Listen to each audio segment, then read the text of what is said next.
Hello, my dear history buffs, freedom lovers, and English learners.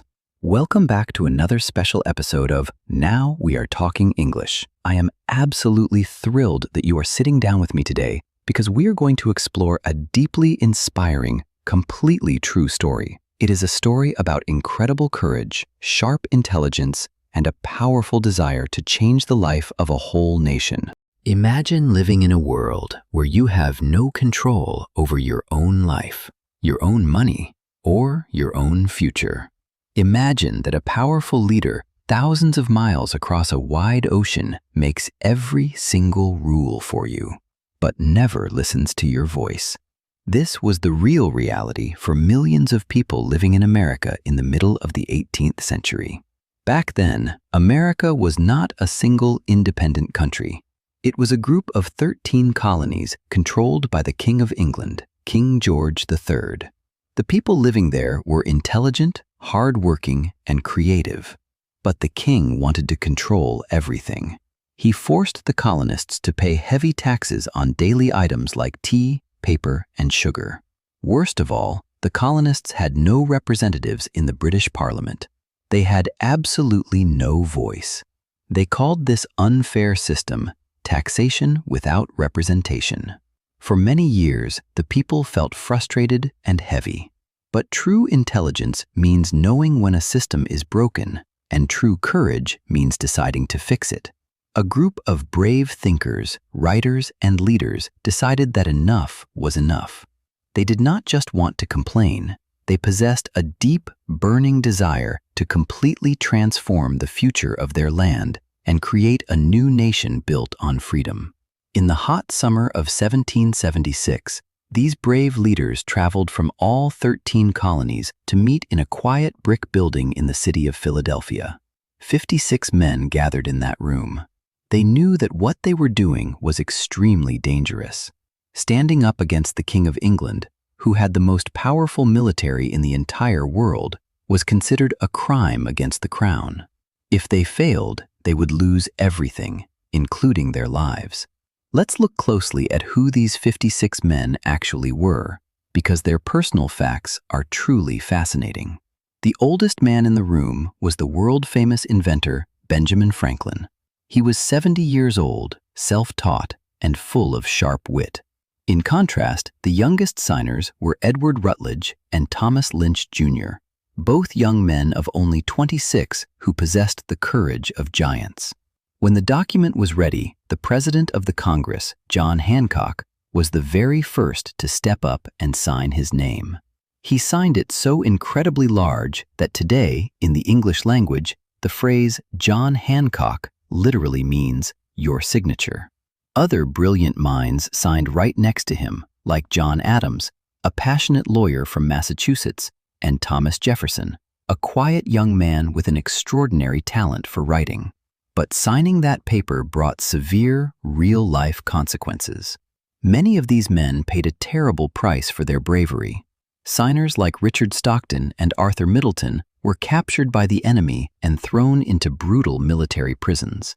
Multiple signers, including William Ellery and Josiah Bartlett, had their homes completely burned to the ground by British soldiers. Yet, their desire for liberty was much stronger than their fear of punishment. Thomas Jefferson wrote the Declaration of Independence. In this magnificent document, he stated a truth that sounds simple today, but was completely revolutionary back then. He wrote that all human beings are created equal. He wrote that every person is born with natural rights that no king, no government, and no army can ever take away. These rights are the right to life, the right to liberty, and the right to pursue your own happiness. On July 4, 1776, the leaders officially approved this text. By doing so, they were telling the world, we are no longer colonies. We are a free, independent nation. It required massive mental strength and pure bravery to take that step. They were risking their safety to guarantee freedom for generations of people they would never live to see. This courageous act started a long and incredibly difficult war for independence. The American people had less money and less training than the British Empire. but they had a united spirit and a clear purpose. They fought with intelligence, and under the brilliant military leadership of General George Washington, they fought until the British finally surrendered in 1781. The war was officially over, and a sovereign nation was born. But what happened after the war?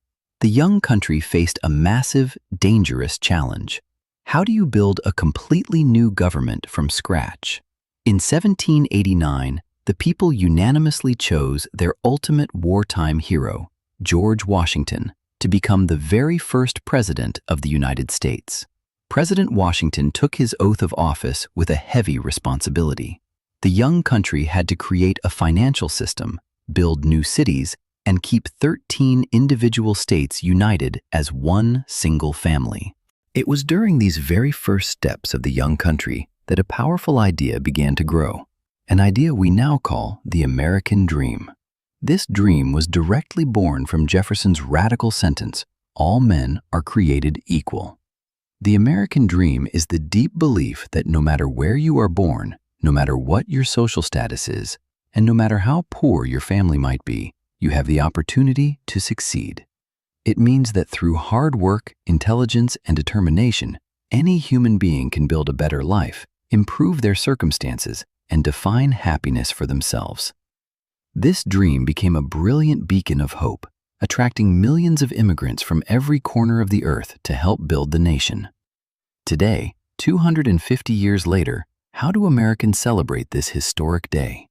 The modern traditions on the 4th of July are beautiful, loud, and full of joy. All across the United States, major cities and tiny towns host massive morning parades down Main Street. You will see marching bands, historic fire trucks, and people throwing candy to children. In the afternoon, families gather outside for traditional backyard cookouts. They grill hamburgers, eat cold watermelon, and play music in the sunshine. Many people attend massive outdoor concerts in public parks. Another beautiful modern tradition is the hosting of naturalization ceremonies on July 4th, where hundreds of immigrants from various countries officially take their oaths to become brand new American citizens on the nation's birthday. Finally, as the sun sets, the entire sky across America comes alive. Towns and cities launch spectacular fireworks displays.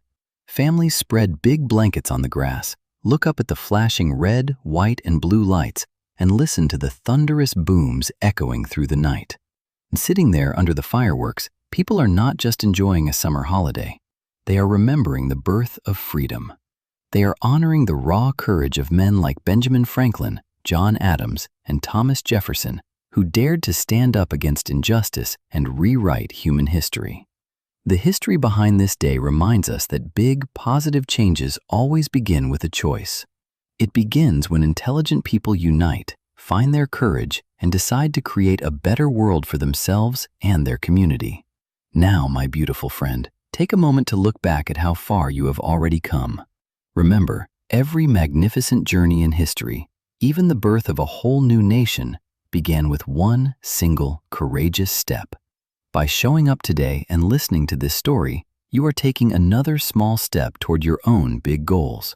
If you want to continue building your English confidence and transforming your future in this peaceful, supportive space every single day, please subscribe to our channel and click the like button right now.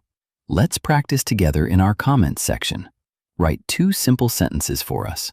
First, what does the word freedom mean to you personally? Second, who is a historical hero from your country that showed great courage?